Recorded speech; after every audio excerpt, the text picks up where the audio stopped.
Hello friends, स्वागत है आपका अपने सिविल मंत्रा प्लेटफॉर्म पर। साथियों, मैं पूर्ण प्रकाश। आज आप देख रहे होंगे, मैं सोचा थोड़ा सा आपको कुछ और चीज़ें जानकारी दे दूं। आज मैं फील्ड में था तो साथियों मैं फिर आज इरिगेशन का एक टॉपिक नया डिस्कस करने वाला हूं। पिछले वीडियोज़ में हमने बताया था कि आपको बॉर्डर स्ट्रिप इरीगेशन क्या होता है, फ्लड इरीगेशन बता दिया।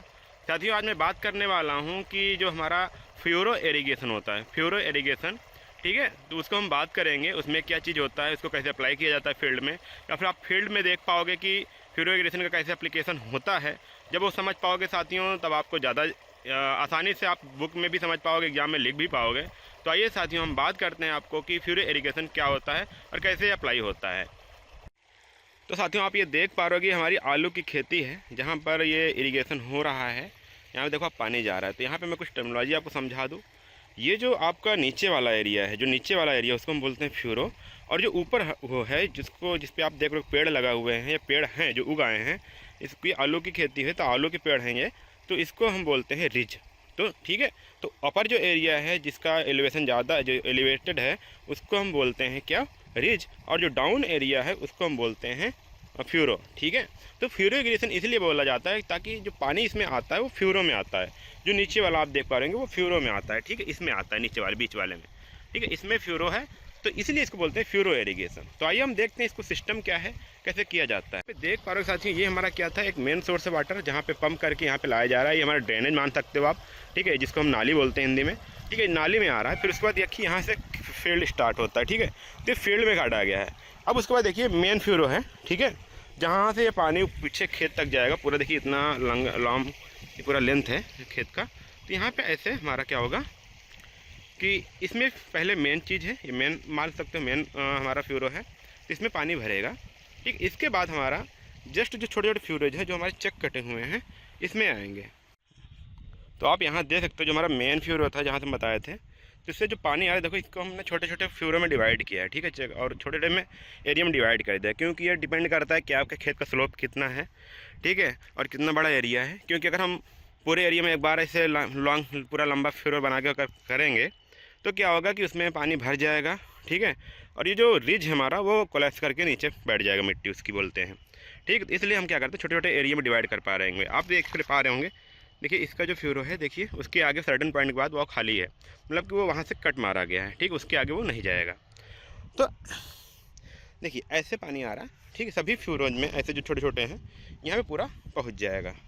जब यहाँ पे देखिए पहुँच जाएगा पूरा, तो जितना एलिवेशन, जितना मात्रा में इसको पानी देना होता है वो हम देंगे, ठीक है। देखिए लास्ट है, देखिए इस वाले में है, उसके बाद अभी ये बाकी है ना, तो यहाँ भी देखिए पानी जाना स्टार्ट हो गया है, ठीक है। अब ये भी धीरे धीरे पूरा पहुँच जाएगा। तो ये ऐसे होते हैं यहाँ पे फ्यूरो इरीगेशन। साथियों ऐसे जैसे मैंने बताया, वेरी करता है कि आपका जो फ्यूरो का लेंथ है या उसके जो अलग कितने फ्यूरोज हैं आपको एक बार में सींचने हैं, वो आपको डिपेंड करता है खेत का स्लोप कितना है, कितना ढाल है, ठीक है। तो इसलिए साथियों ये देखिए अलग अलग इसमें फ्यूरोज में या फिर अलग अलग लेंथ में डिवाइड कर दिया गया है इसको। तो इससे फ़ायदा क्या होता है वो मैं बता दूँ। ये उन फसलों में लगाया जाता है, उस फसलों में यूज किया जाता है जहाँ पे हमको फ्रूट्स को डायरेक्ट वाटर नहीं देना होता है। मतलब कि फल में अगर जो फ्रूट्स हैं, अगर उसमें डायरेक्ट वाटर लग जाएगा तो क्या होगा, वो उसमें गलन होने लगेगा।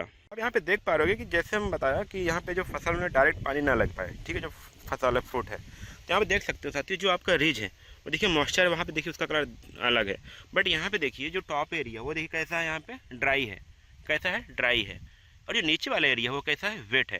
तो सेम ऐसा जब पानी भर जाता है, जब इसमें इरीगेशन हो जाता है, तभी साथियों यही होता है कि जो टॉप एरिया है वो क्या होता है, हमारा ड्राई रहता है, और नीचे वाला एरिया जो है, नीचे वाला जो पोर्शन है वो हमारा वेट हो जाता है। इससे जो हमारा होता है, जो फसल तक, जो फ्रूट तक बढ़ के या फसल तक जो पानी जाता है, सिर्फ मॉइस्चर जाता है, डायरेक्ट वाटर कंटेक्ट में नहीं आता है। डायमेंशन की बात करें तो आप यहाँ पे देख पा रहे हो कि ये जो फ्यूरो है टॉप है, और इसका जो फ्यूरो है, इसका जो विड्थ है, इसकी जो डिस्टेंस है ऊपर से, ये होती है साथियों 15 से 20 सेंटीमीटर। और जो इसकी हाइट होती है, एक मतलब कि जो रिज है उसका जो नीचे टॉप बॉटम जो पार्ट है, उससे जो इसकी हाइट होती है वो 20 सेंटीमीटर की होती है। और इसमें जो वाटर लेवल भरा जाता है वो 15 सेंटीमीटर तक भरा जाता है। जैसे मैंने बताया 20 सेंटीमीटर होता है, 15 सेंटीमीटर तक वाटर भरा जा सकता है। तो ऊपर 5 सेंटीमीटर का जो डेप्थ एरिया होता है, जो 5 सेंटीमीटर का जो उसका लेंथ होती है, वो हमारा ड्राई होता है, जो आपको ड्राई यहाँ पे दिख पा रहा है।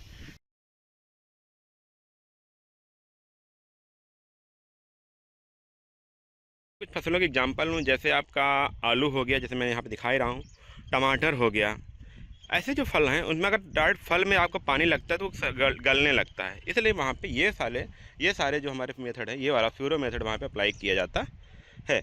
और जैसे आपके कच्ची फसलें हो गई, जैसे आपका मक्का हो गया, वहाँ भी यूज करते हैं, मूंगफली हो गई वहाँ भी यूज करते हैं, कहीं कहीं सोयाबीन होता है तो वहाँ भी हम ये वाला मेथड यूज करते हैं, ताकि हम डायरेक्ट तो फसल में जो फसल के साथ साथ जो फल है उसमें पानी ना जा पाए, क्योंकि इस समय मॉइस्चर सिर्फ यूज होता है। ठीक है, तो ये चीज़ हमारा था क्या, हमारा फ्यूरो इरिगेशन। उम्मीद करता हूँ आप इसको आप जब आप बुक में पढ़ेंगे और डिटेल में आप डिस्कस करोगे तो इसमें और सारी जानकारी आपको आ जाएगी, समझ में भी आ जाएगी, और क्या चीज़ होता है फ्यूरो इरिगेशन वो आप आसानी से समझ पाओगे।